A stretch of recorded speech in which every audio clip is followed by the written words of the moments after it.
With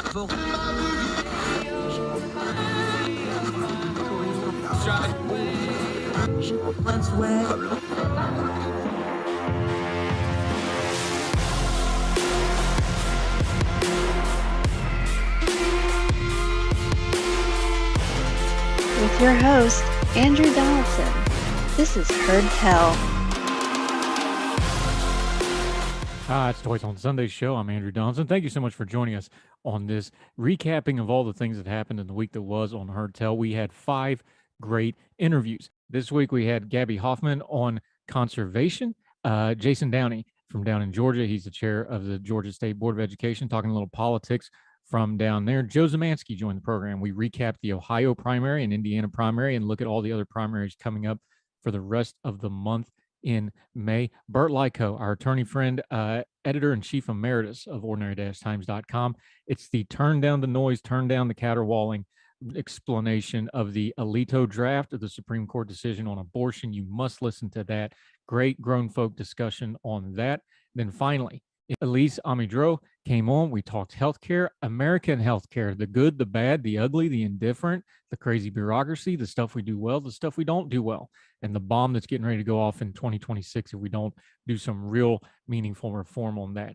5 wonderful guests. You're going to get them all day today on this very special edition of Heard Tell Twice on Sunday. Enjoy.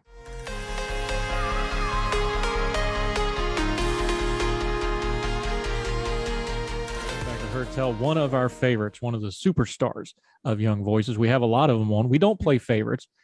She's one of our favorites. Gabrielle Hoffman, the program before. We always enjoy talking to her. We're going to talk a little conservation today. How are you, ma'am? Welcome back.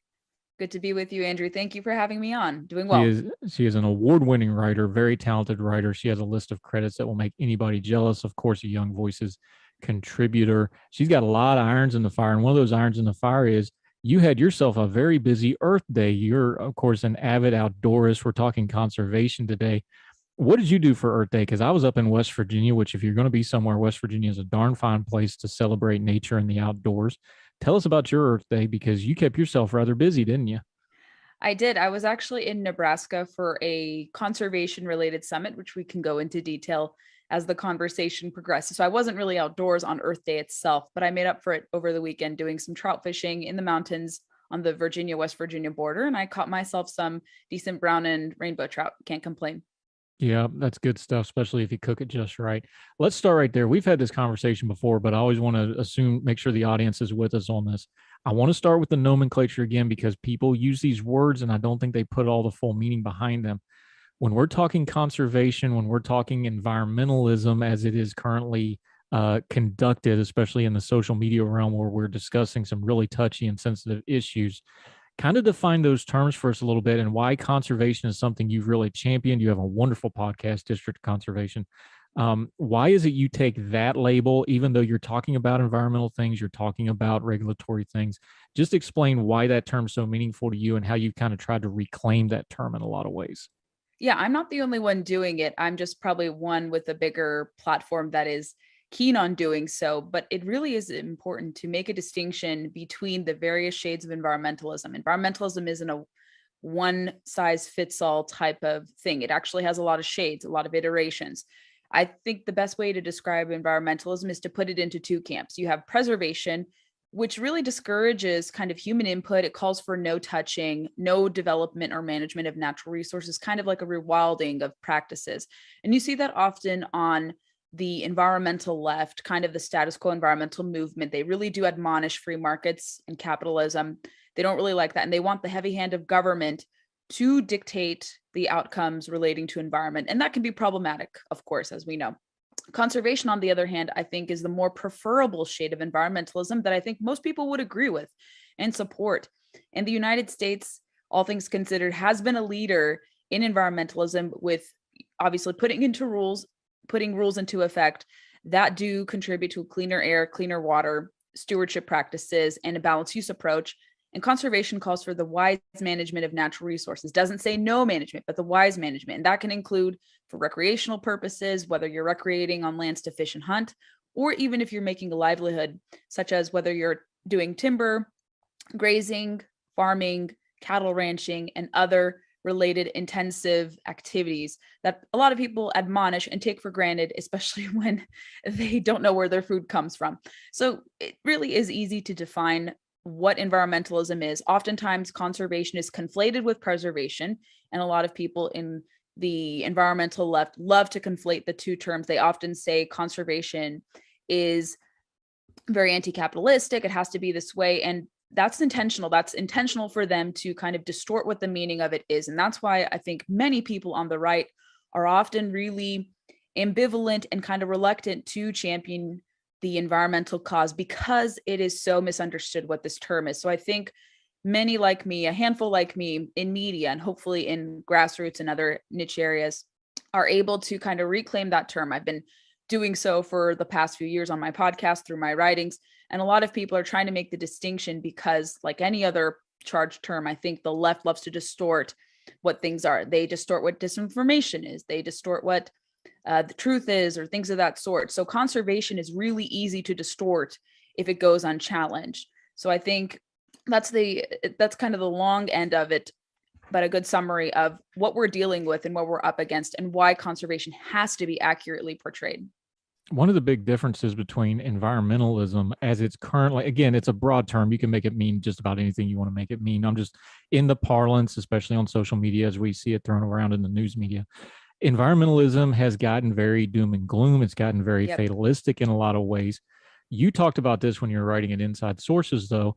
Part of conservation is starting from a positive viewpoint of like, yeah, there's a lot of things we can work on here, but things are conservation-wise, environmental-wise in America, things are actually pretty good, especially if you kind of take a global perspective, things like water, things like land use. Talk about that for a minute, because sometimes we don't talk about the good news and that skews your perspective. And then when we go on to talk about things like we're going to in a minute, like land use, this is the important missing piece to a lot of this, because people need to understand, yes, you can responsibly do this stuff and still be environmentally minded. That's missing from this conversation, isn't it? Absolutely. And I think, again, it's intentional. It's to scare people. It's to fearmonger, to say that we're in a very perilous time when it comes to the environment. And then when studies come out, empirical data and university statistics or studies that come from universities, it actually points to the fact that maybe not all is awry with the American environmental landscape. A lot of good things have happened. We've rectified a lot of problems that were emanating from the 60s and 70s. Pollution is arguably way down. There's still some problems with it, of course. Water is a lot cleaner today than it was half a century ago. You can drink water, and there are certainly areas across the country where they still have to deal with water crises and all. But I would say overall, most drinking situations, water situations, they're improving or doing a lot better. When it comes to land use and also conserving wildlife, we have a lot more wildlife today than ever before, especially the turn of the 20th century, largely because of hunters and anglers and their contributions through excise taxes paid on hunting licenses, fishing licenses, guns, and ammunition. So we have a lot of things to celebrate. That's what me and Mandy Gunasekara, formerly EPA chief of staff to the most recent Trump EPA administrator, Andrew Wheeler. So we wanted to highlight the positive contributions of the environment because there's a lot to extol. There's a lot of good things. We are reducing our emissions like no other. We're at historic lows of emissions in terms of production for that. People are looking to natural gas and they're looking to nuclear as a way to curb your emissions, but to still have reliable energy and to not be wholly dependent on our adversaries for energy sources. So we wanted to highlight, obviously, the positive things that are happening. And there are many things that are happening. And even outside government, a lot of positive conservation successes, are occurring. We see more and more people voluntarily getting involved to, let's say, clean up water streams, to recover imperiled species, to advocate for different causes more effectively than, let's say, top-down solutions or the federal government will do. We see a lot of private companies and nonprofits stepping up big time. I highlighted in a policy focus with IWF that there are, let's say, 3 examples of voluntary action or market innovations occurring. One being the issue for, let's say, addressing wildfires, high intensity wildfires. There's a nonprofit called Blue Forest Conservation that's putting out a thing called the resiliency bond to help with kind of the funding mechanism shortcomings with respect to funding forest management efforts. And that really is going to start taking off.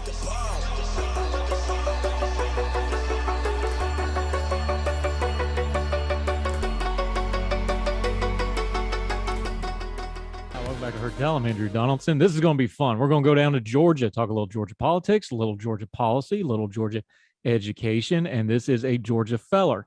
He didn't start that way, though. He's actually, you scratch him hard enough, there's a little West Virginia still underneath that. Our friend Jason Downey, he's an attorney. He's also the sitting chairman, Board of Education for the state of Georgia. How are you, sir? I'm good. How are you? Fantastic. Good talk to you.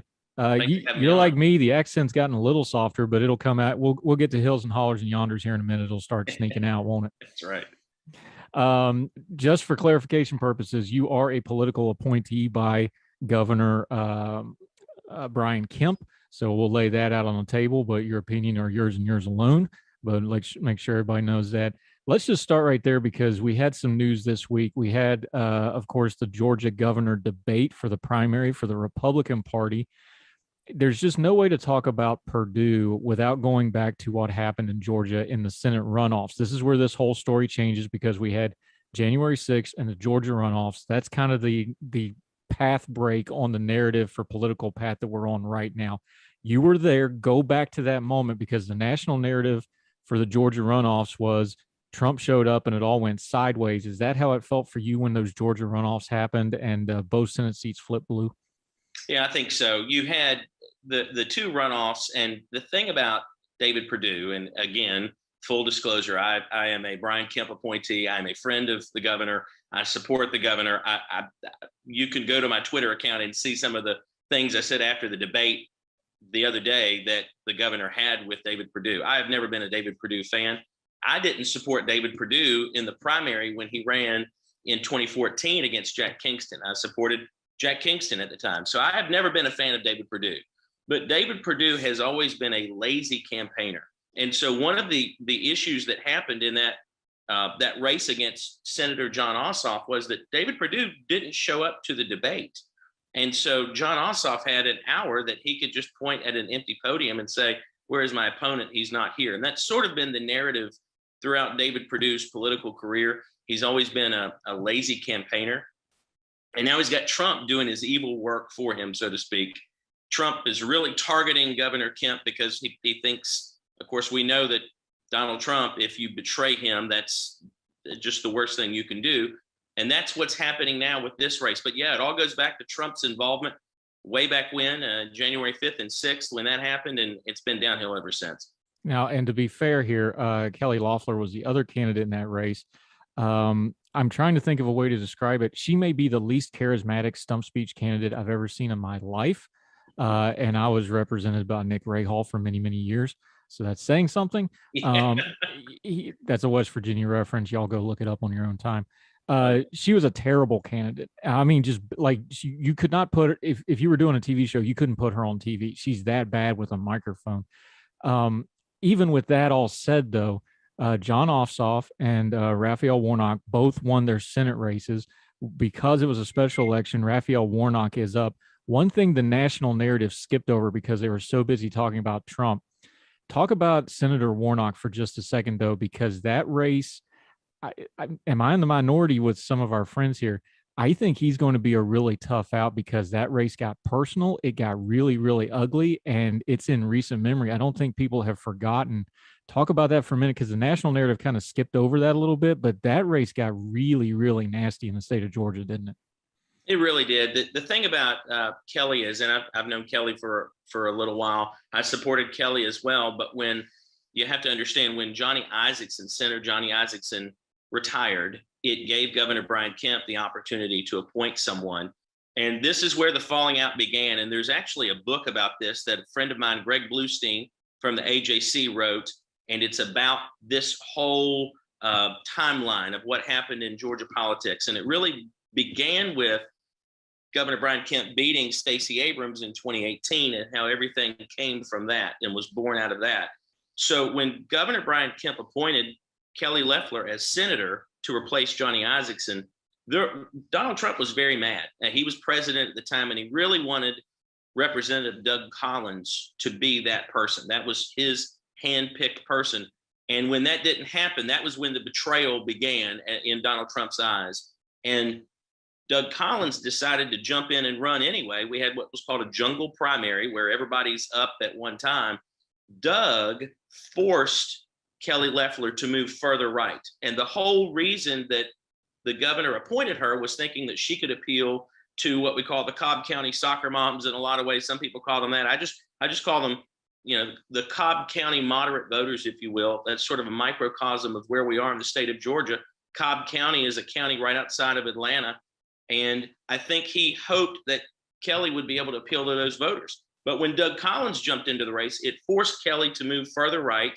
She had some ill-fated commercials which compared her to Genghis Khan. It was not the best campaign in the world. But then we got down to, through the jungle primary, it was Raphael Warnock and Reverend Warnock and Kelly Loeffler. And then it got really nasty right there at the end.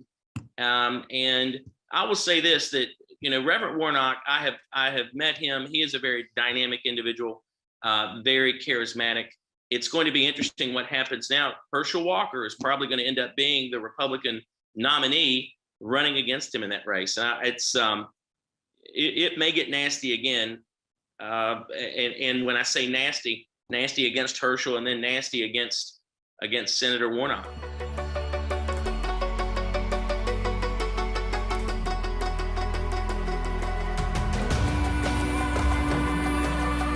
We're back at Hertel. Okay, he's back, one of our favorites. We lean on these guys, elections-daily.com. We were early adapters to them way back in the day, our friend Eric and company, and this man has been on multiple times on the program. You're going to see him a lot this year. I promise you. They do great work. Joe Zemansky, how are you, sir? I'm doing well, sir. I'm doing well. It's the end of my spring semester here at George Mason. We're just finishing up here. So I'm getting ready to head back home to Pennsylvania. By the end of this upcoming week, I'm getting ready to head back home to Pennsylvania, where there's going to be a lot of stuff happening there. But I know we want to focus on another key Midwestern state today with their big primary last night in Ohio. Yeah, you'll get home just in time to vote, won't you? Yeah. Let's talk about Ohio. It was a marquee matchup for all the wrong reasons. Let's start with the Senate race. Back home where I come from, we call that a big old hot mess. Our British friends would call it an omni shambles. I watched your coverage of it on the YouTube channel. You guys do excellent live feeds on these elections nights. I've gotten to watching you folks and your partnership with Decision Desk. Did I detect a little bit of disappointment there when all of a sudden JD Vance kind of started pulling away at kind of about the 8 o'clock hour or so? Were you surprised that this turned into kind of a comfortable win for him, about a 7-8 point win? I think we had some members of the panel who were more disappointed than others. Personally, I didn't think Vance was the worst of the field personally.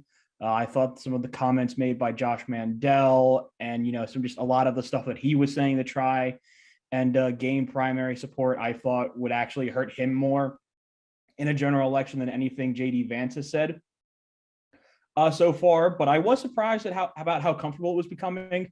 I don't think we expected the election day vote to go that heavily for Vance as it did in a lot of key counties. He overtook Matt Dolan, who ended up finishing third in a lot of counties through election day vote, where Dolan led with the early vote. And then when election day vote started coming in, that's where Vance had overtaken in a couple of key counties and around the Dayton and Cleveland areas.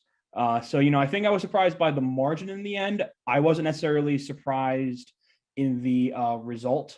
Vance, after the Trump endorsement, had become one of the three favorites. It was pretty clearly, by the end of the week, a three-way race between him, Mandel, and Matt Dolan. And in the end, I think those undecideds that were left, they looked at the Trump endorsement and said, you know what, JD Vance is our guy. I'm going to go in there on election day. Going to check his name by the ballot. And, it was a race that was close, but it was, I think, the margin of victory for Vance still shows, I think, the effect of the Trump endorsement, maybe not to the level it used to be, but still shows that effect there and how it can really change a campaign around, especially considering before that endorsement, Vance was pretty clearly languishing around third, fourth place. Yeah, and this one was really clear when I was watching y'all's coverage on elections-daily.com on the YouTube channel.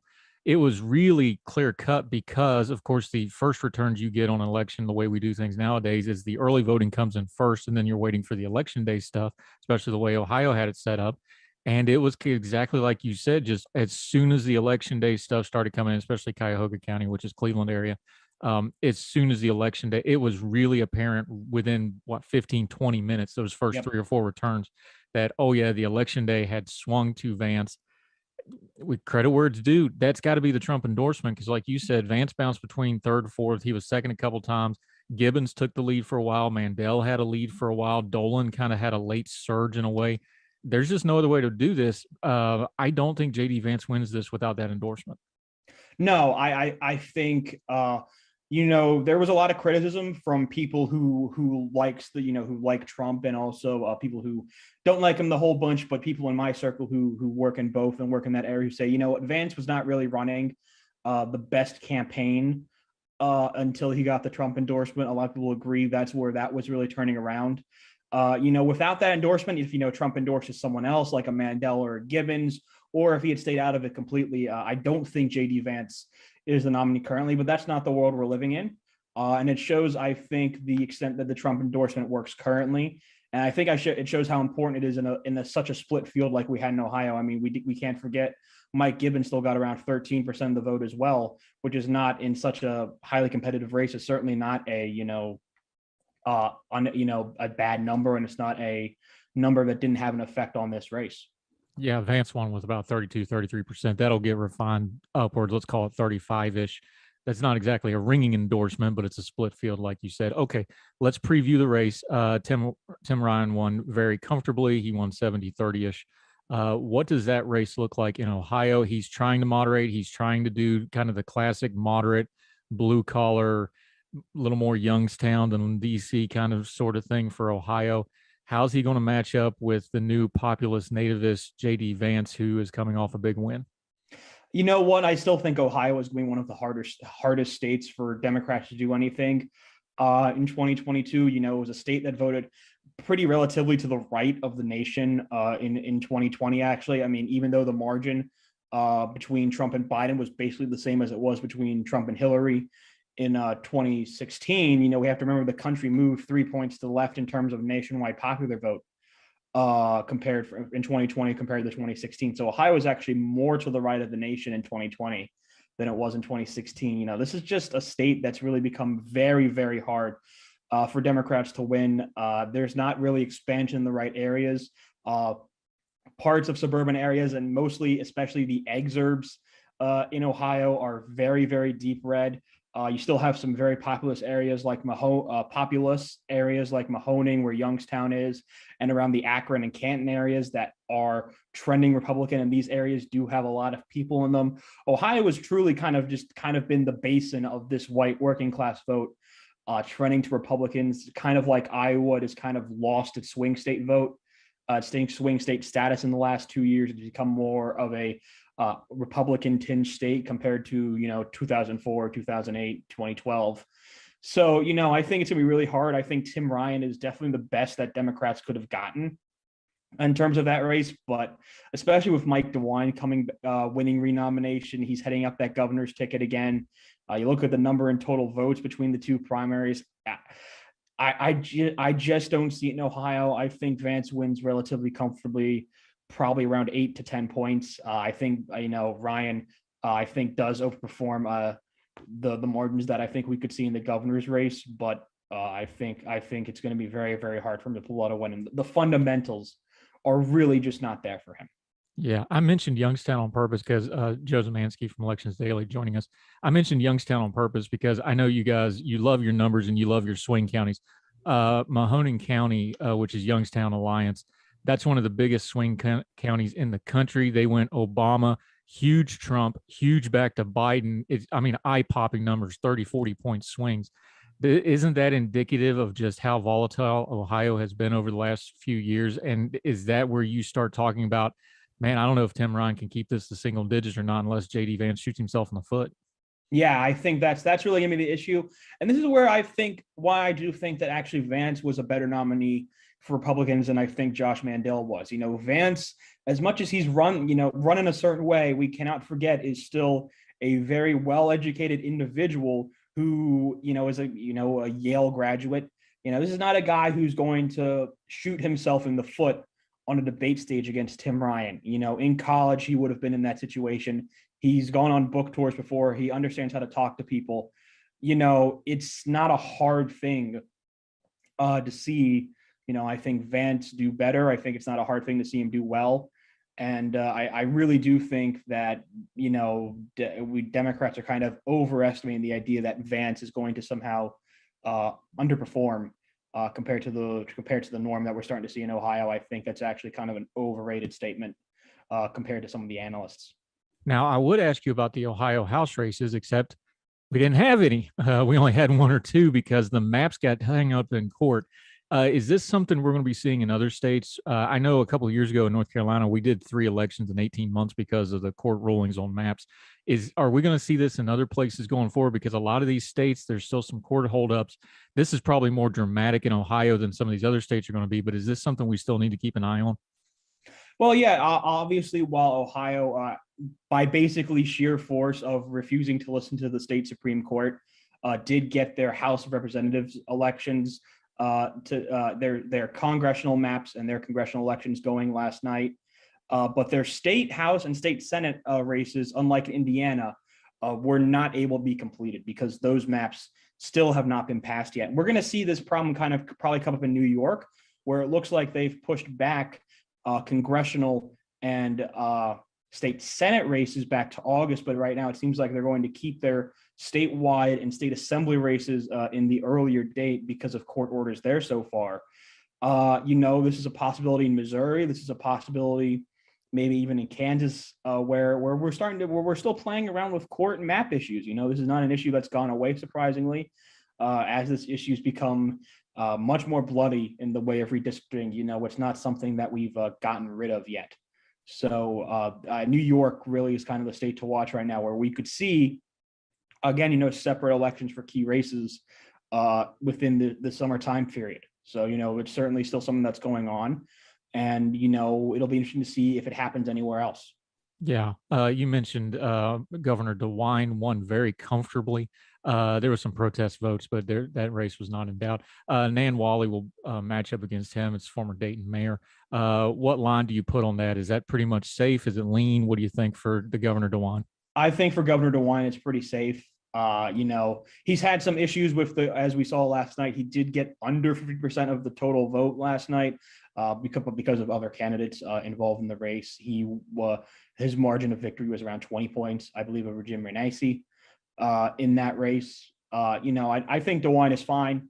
Most people believe DeWine will win comfortably. Republicans, they may have been frustrated with him, but they're not very likely to be so frustrated with him that they vote him out, or don't go the vote for him because they're going to be turning out for other races.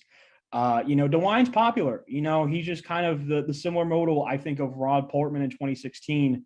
He's going to be very hard to beat. Nan Whaley's not a bad candidate, I think, by any means. She's been seen as a rising star, but I think her place in the future could be potentially in a Dayton-based congressional seat if a fair map is drawn.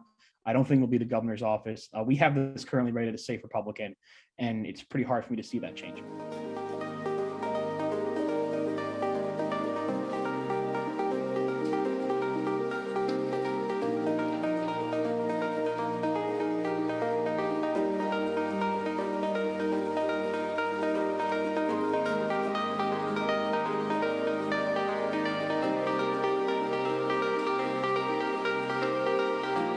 Welcome back to Heard Tell. Okay, it is the loudest story in news and culture and politics. I suspect it will be this way probably for at least a month or so, if not longer. Let's go to one of our legal experts to break it down for us. He's returning to the show, one of our real good friends, Bert Lyko, attorney extraordinaire out in the Portland area. He's also a longtime OG at ordinary-times.com. He has one of them fancy emeritus titles, which means he does it when he wants to, and I'm very jealous of him for that.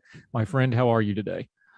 Andrew, I am beside myself with what has happened at the Supreme Court, but very, very thrilled that you have invited me on your show to talk about it. Yeah, we're thrilled to have you. Okay, when I talked about this on the show yesterday, I was basically reading. You sent it to me as an email, and then we turned it into an article because that's how we do things at Ordinary-Times on the fly sometimes. You did a quick little write-up of it. Let's start with some nomenclature, though, because I want to make sure everybody's on the same page because we're dealing with one of the loudest cultural things of our lifetime. I put it this way on the radio this morning. this really is the convergence of the last 30 years of the culture wars. This is what everybody's been building for. This is what everybody's kind of been gearing up for. This is going to be loud like something we've never seen before. But we're dealing with black and white law here, so let's get our nomenclature right. Roe v. Wade, everybody knows that that's the abortion law. What does and doesn't Roe v. Wade do? And in addition to that, because it's going to get lumped in here, Casey versus Planned Parenthood, which you got to have them together to understand the full picture here. Just nomenclature-wise, real quick, just kind of overview those for us so we know what we're talking about. All right. You can spend about 3 weeks on this in a con law class in law school, so I can get deep, deep, deep into the weeds if you like. I would start the case history with I'd start it with Griswold versus Connecticut. That's a 1967, I think, case from Connecticut, obviously dealing with access to contraception.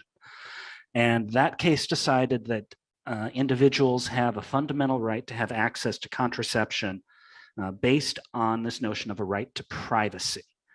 Now, you will search the Constitution of the United States in vain for the word privacy. It's not there. Griswold used what's called penumbral reasoning, saying that there are certain things that exist within the scope of different enumerated constitutional rights: the First Amendment, the Fourth Amendment, the Fifth Amendment, the Ninth Amendment, and the 14th Amendment. And all of these enumerated rights have been interpreted to protect certain kinds of privacy. So the idea didn't originate in the Griswold case. It goes all the way back. The earliest formal discussion of it goes to a law review article in Yale Law Review by Louis Brandeis in 1890. So we're not talking about something that the Griswold court made up out of whole cloth. But it was the first time it really got applied, at least in a very explosive sort of way, in that Griswold case. With me so far? Yeah, I'm with you so far. And real quick, since you brought it up, there has been this all over social media today that Roe v. Wade was essentially a privacy case. That's an oversimplification, even though the basis in the Griswold law was privacy. That's an oversimplification of what Roe v. Wade does as you go on to further explain it, right? Right. It's important to understand that that Griswold case took this idea that Louis Brandeis had about a privacy right being one of the unenumerated rights and put that into law, because the Roe court took a look at the circumstances of that case, a direct challenge to a Texas law criminalizing abortions, and said privacy is one of the reasons why we can't have a law criminalizing abortions. That's not consistent with the Constitution because, among other things, the Constitution protects the right to privacy. Getting an abortion is a very private sort of decision, one of the most intimate private decisions a person could make. So that is one of the foundations that is mentioned in the Roe case. The Roe case also goes directly to the Ninth Amendment and says you have a right to an abortion that you can trace just to the Ninth Amendment that says there are unenumerated rights. And the Ninth provides one of those. It didn't do a real good job of articulating what that right is. And this is where the Roe case has got a lot of criticism. It's a little foggy on the textual foundation for what becomes a limited right to an abortion. So the second thing to understand about Roe is it does not provide an unlimited right to an abortion. Roe creates sort of a sliding scale as a pregnancy advances. So it decides, and there's no real good legal precedent for it. It just says that you have a pregnancy divided into 3 trimesters. The first 1/3 of the pregnancy, the second 1/3, the last 1/3. And as you advance through the pregnancy, the state's interest in regulating that abortion, regulating potentially up to the point of criminalizing it, will grow. So in the first trimester, the state has a very minimal interest as compared to the individual's autonomy in deciding whether or not to have that abortion. And then by the time you get to the third trimester, the state's interest has grown powerful enough that it can override the individual's decision. And the third concept that comes out of Roe that becomes important when we get to Casey 20 years after that is this idea of viability. And viability gets to be really the turning point, both in Roe and especially in cases that come later. Viability is defined as the point that a fetus can survive on its own outside the womb. The case does not say what degree of technological assistance is necessary for the fetus to survive outside the womb. And that's another reason that you could criticize the reasoning in the Roe case. As medical technology improves over time from 1973, when Roe is handed down, to today, a prematurely born baby can survive a lot longer because we have better technology right now, and can survive more and more prematurely, I should say. So that's the basic idea of Roe, that you have a sliding scale of the state's interests over time coming to overrule an individual's interests. And there's a whole theoretical framework that I have, a number of other lawyers have, that we can go into, and that's a real interesting rabbit hole. But that's the core ideas of Roe. There's other ideas too, actually, but we don't need to get into them today. How hard is it? Because here's kind of we know the cultural side of this. How hard is it, though, when you're talking about the case law, and you laid out a little bit of, case law built on case law, it's a building thing. Mm-hmm. When you're dealing with this kind of case law, where you're also trying to deal with a medical certainty, and a medical certainty that has a very debatable point like viability. We've already talked about, we normally now 20-week fetuses are viable outside the womb, these sort of things. Isn't there just an inherent problem in trying to do case law with something that even the medical folks can't really tell you a good answer on, and we're trying to give a definitive answer on?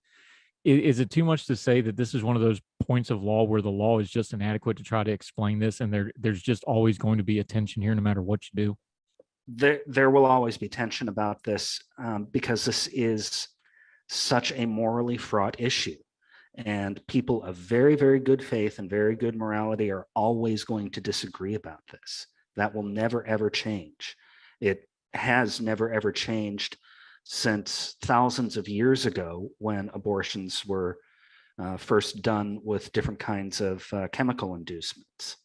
Whether that was something that should be done or shouldn't, ancient peoples discussed and debated amongst themselves. We shouldn't be so arrogant as to think that we will resolve as difficult an issue of this, particularly in these modern times.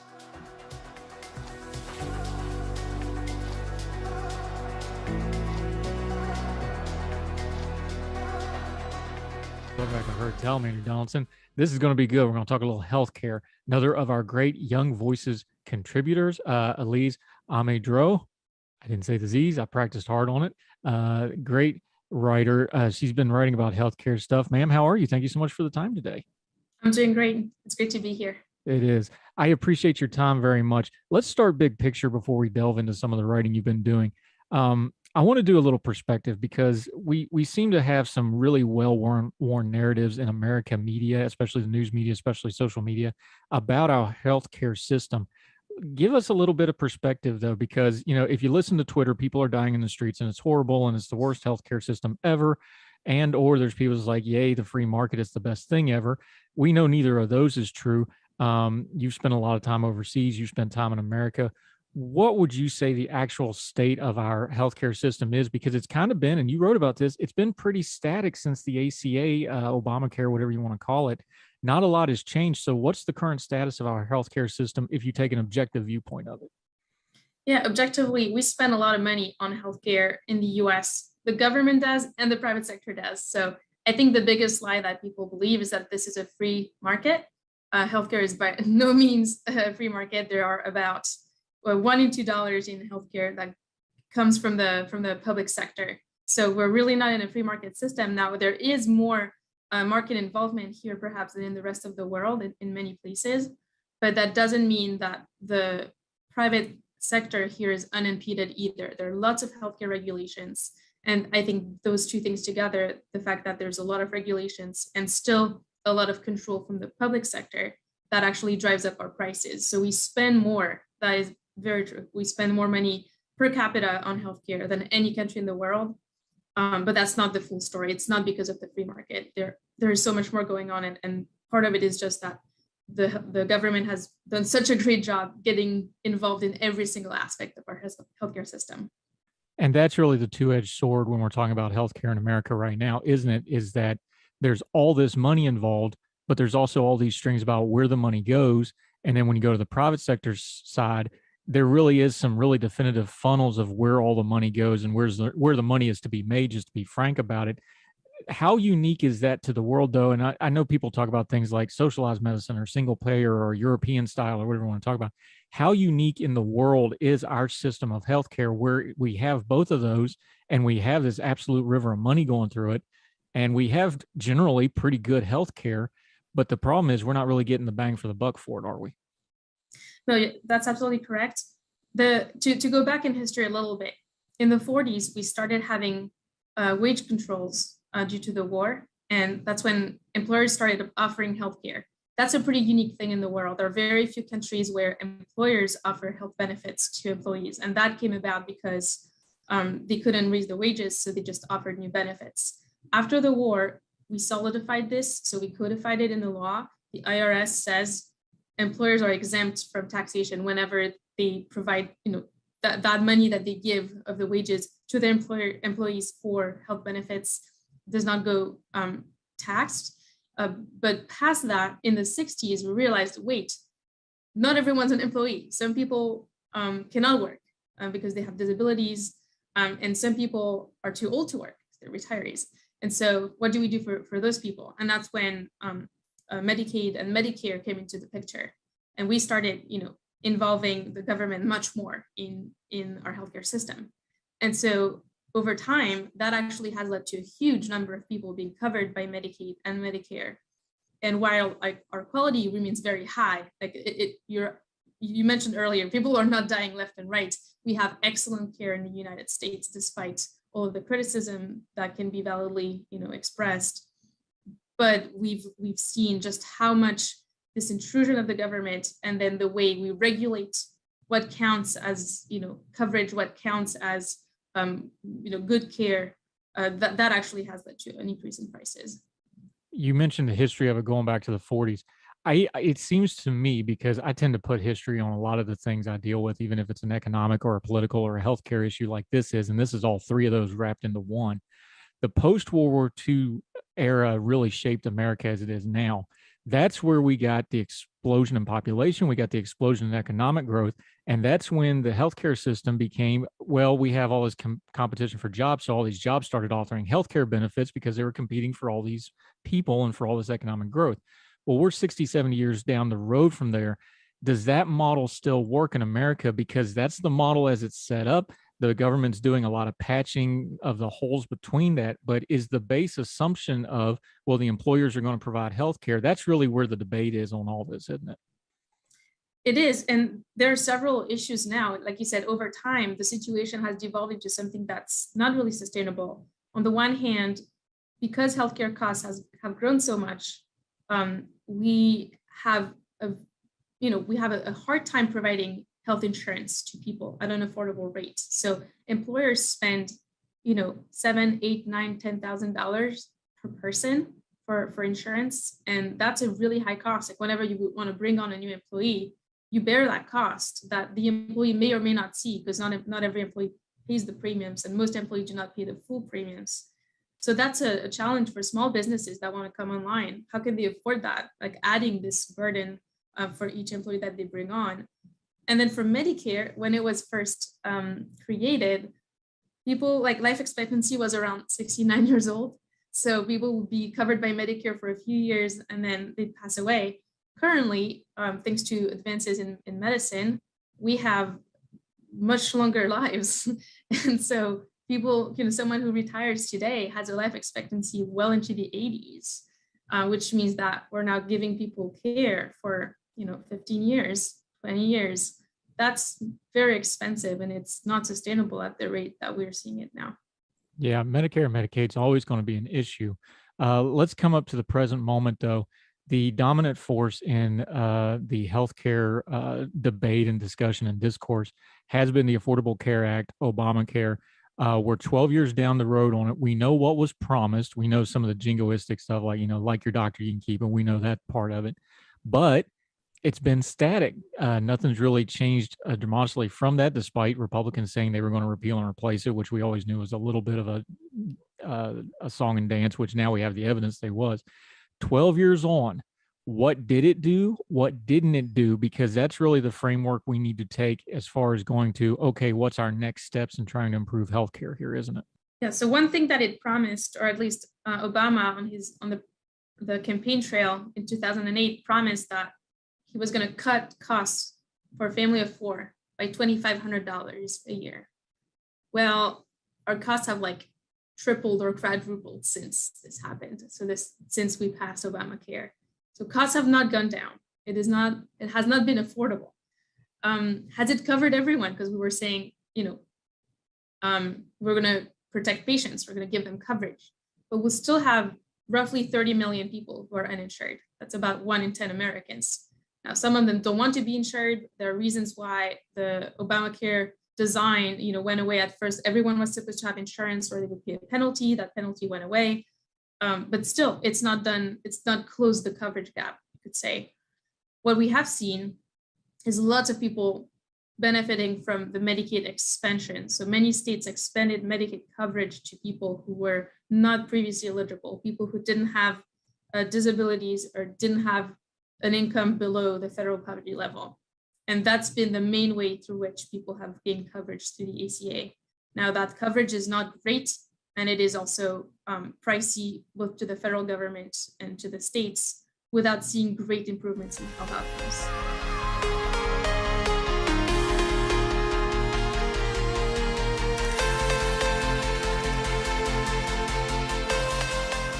That'll do it for Heard Tell, this very special edition of Twice on Sunday. Since this is different, after you've listened to this, do us a favor.